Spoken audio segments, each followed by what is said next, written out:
आहे, पण आहे. तर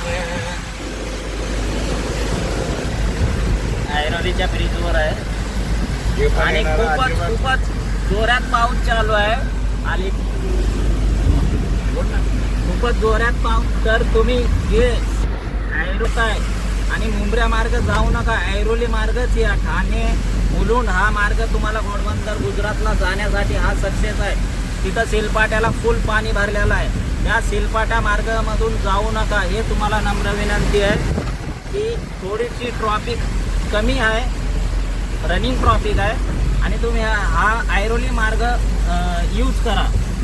ठाणे ऐरोली मुलुंड हा मार्ग यूज करा. जे आपण कोल्हापूरवरनं बंड्याभाऊ वगैरे येतात आणि बंड्याभाऊ तुम्ही आम्हाला कधीतरी भेटा, अशी माझी नम्र विनंती आहे. की बंड्याभाऊ तुमचे आम्ही खूपच बिग फॅन आहेत.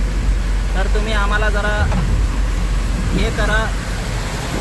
आणि बंड्याभाऊ तुम्ही ऐरोलीमधून जाता तर जरा एक आमच्याकडे पण लक्ष द्या. आम्ही तुम्हाला दाखवतो पूर्ण मुंबईचा व्हिडिओ. आता मुंबईमध्ये पोहोचल्यानंतर आता ऐरोलीच्या ब्रिज पास केला आहे. Airoli bridge pass. आता ऐरोलीच्या टोल नाक्यावर आलो आहे आम्ही आणि हा टोल नाका पास होतोय, ओपन झाला आपला फास्टॅगमध्ये. तर कोणी काही अडचण नाही, असं येऊ शकता तुम्ही. पण सिलपाटा मार्ग जाऊ नका, हा ऐरोली मार्ग जावा. ठाणे घोडबंदर आणि 31 ऑगस्टला हा विरार JNPT दिल्ली मुंबई एक्सप्रेस चालू होणार आहे. तर तुम्ही याची काळजी घ्या आणि त्या दिल्ली मुंबई एक्सप्रेसचा वापर करा. 31 ऑगस्टला ह्याचा उद्घाटन होणार आहे आणि हा चालू होणार आहे. हे शिवडीचं गोदाम आहे सिमेंटचं. तर इथं पोचलो आहे आम्ही.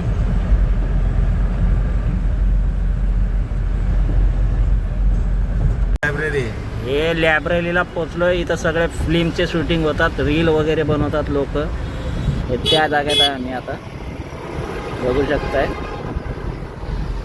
पुढे लॉन गेटला चाललोय. विक्रांत आहे आपला भारताच्या टायमाला लढाई केलेला आणि हा लायन गेट आहे.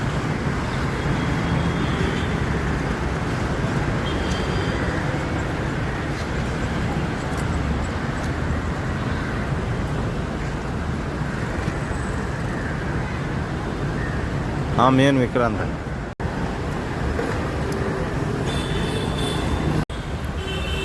लायब्ररी आहे आर्मीची.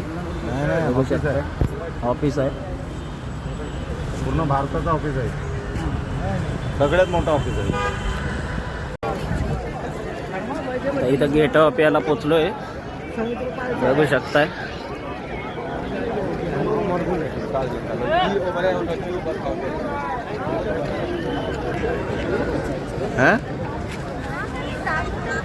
ताज हॉटेल आहे.